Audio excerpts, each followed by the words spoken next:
গ্রাম বাংলার ঐতিহ্য।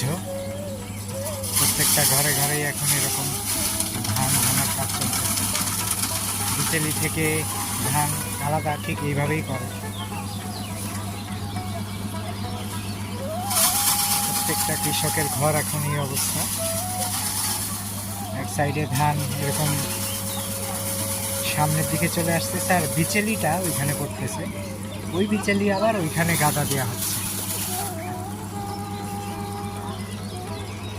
আর এই বাড়ির ঠিক সামনে এরকম ফাঁকা মাঠ।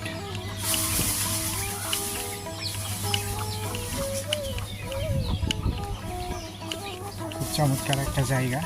এই যে বিশাল মাঠ, এটা মাঠ বললে ভুল হবে, এটা একটা বিল।